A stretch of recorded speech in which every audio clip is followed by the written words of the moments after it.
Hey guys, and welcome back to some top 8 deck profiles from the WCQ in Dordrecht at €4 games.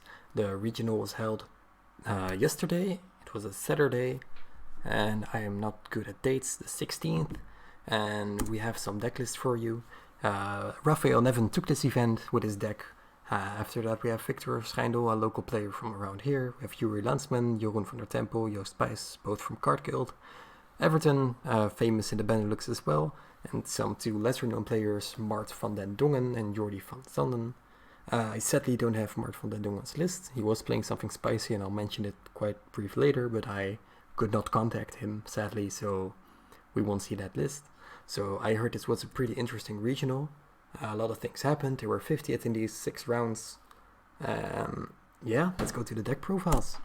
So the first list I actually don't have. I'm missing 2 lists. One of them is from Raphael Nevin, of course famous in all around the world. Good job Raphael. He was playing Thunder Dragon combo, and from my teammate Jeroen, he told me he was ending on boards like this, as you see here: Spheres, Colossus, Appaloosa and Harbinger, being basically almost unbreakable because you cannot destroy anything by battle, because Hope Harbinger redirects it and you cannot play through an Appaloosa and Colossus. So, of course, if you give the best player the best deck, you get the best results. So Raphael proved himself again, being the top of the chain. And I really think that this deck is quite insane with the prize card and with Colossus and all the Thunder Chaos Dragons now. It's definitely real amazing stuff. So congratulations, Raphael. He wanted to keep his deck list a secret because, of course, the YCSs are coming up, and a good player like him doesn't want to just give everything away. But I do think that it's speaking for itself that a player like this is testing the best deck out there right now. So congratulations, Raphael. And on to the second place, a lesser known player in the community, but this is Victor van Schijndel with Salamangreat.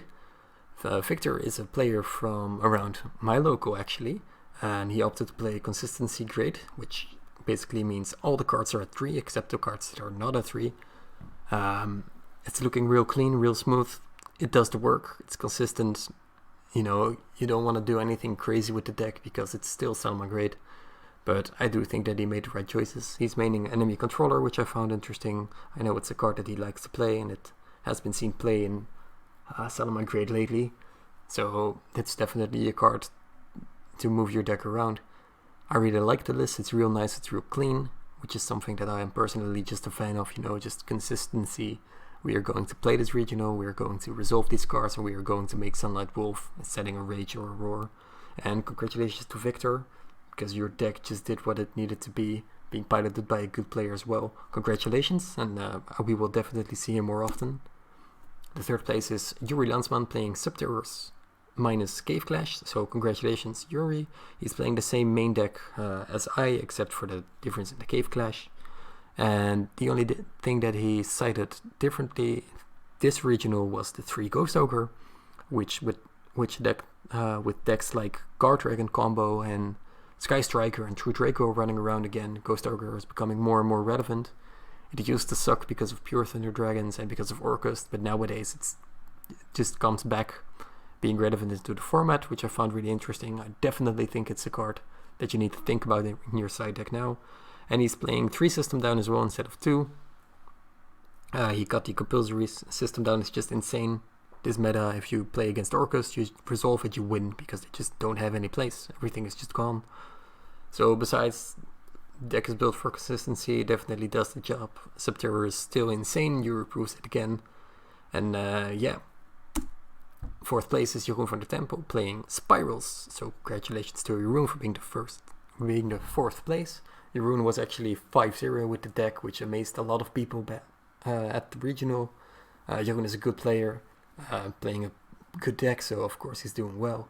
And yeah, he lost round 6 to Raphael in the finals, sadly. So he ended up on the 4th place, going second Spyral with Ashes, Phantasmates, Gammas, stuff like that. He's maining 3 Super Poly, 2 Cosmic Cyclones, and all the other good cards in the deck are at 1 because of the ban list. So yeah. It's a real cool deck, it does the job. The extra deck is real nice as well. He's playing 4 fusions. He's playing Gagaga Cowboy because of overtime. He's playing Materia Beasts because he's playing Glow Bulb in the side deck. And besides that, you don't really need anything for your combo except a double helix and a boral sword, so it's definitely built for perfection. The side deck is all going second cards as well. The only thing difference is the glow up bulb and the summon limit, which he mentioned were for Pendulum, because that deck is just insane going second. You cannot break their board real easy. So he wanted to have another option to just go first with cards like that. So congratulations to Jeroen, you did a great job, proud of you, my man. Then we have Joost Bijs playing Magnite Invoked. The consistency build as well, 3-3-3-3-3, just everything at 3 with the Sky Striker engine, which is something we haven't seen in the deck yet.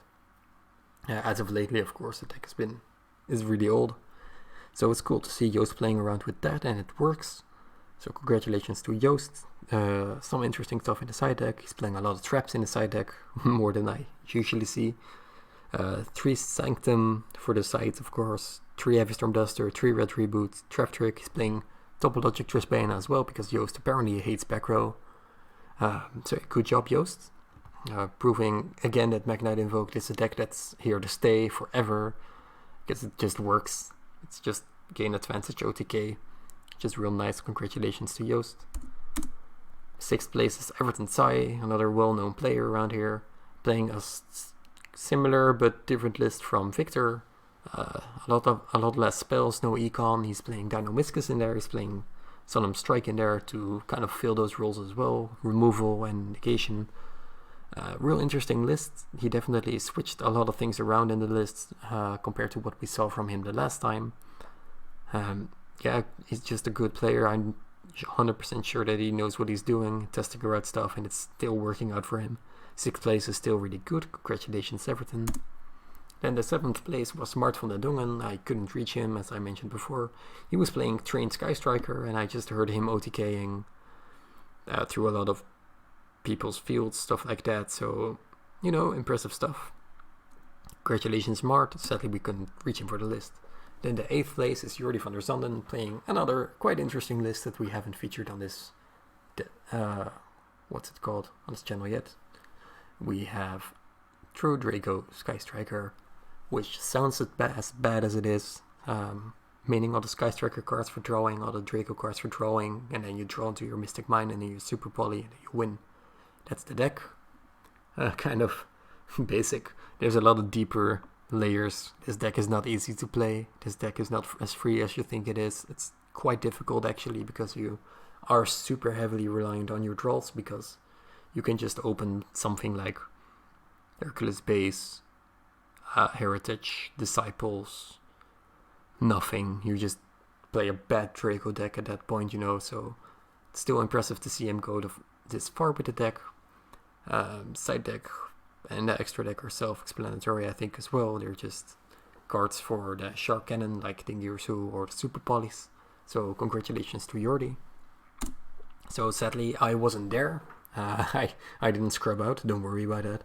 I just missed another regional, which I'm quite sad about, but you know, stuff like that happens. Something came up and I couldn't go.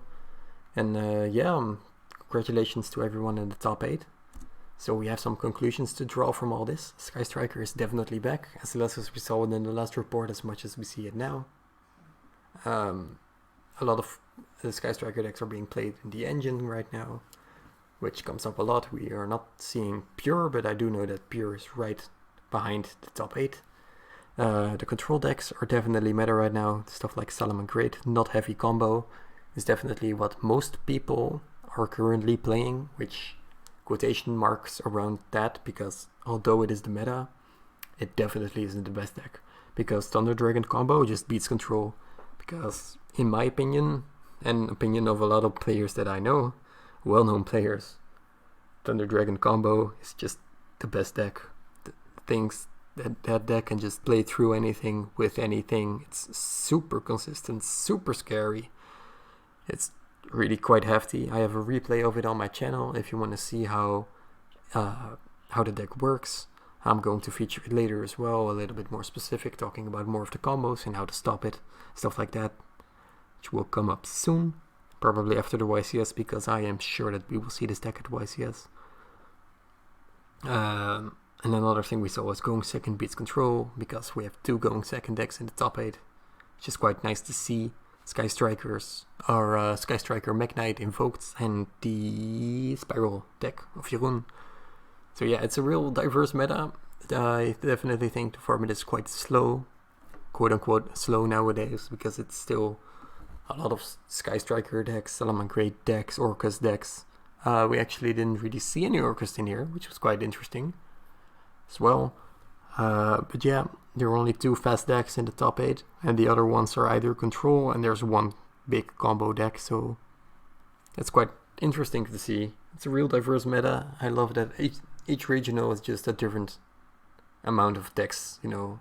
Everything just changes up real quick, people adjust their decks so quick, and I just cannot wait to see what happens at the YCSs that are coming up. So yeah, that was the top 8. I want to thank everyone for sharing their deck lists with me. And of course, if you like content like this, please subscribe to the channel, please like the video. And if you'd like to see some other type of content like combo explanation, bandlist discussion, stuff like that, be sure to comment down below to, you know, leave your thoughts on where this channel should go, because I'm still looking for ideas. And non-sub terror stuff is related as well. So thank you guys for watching, and I will see you at the next regional or YCS, or, you know, just a video. See you guys next time.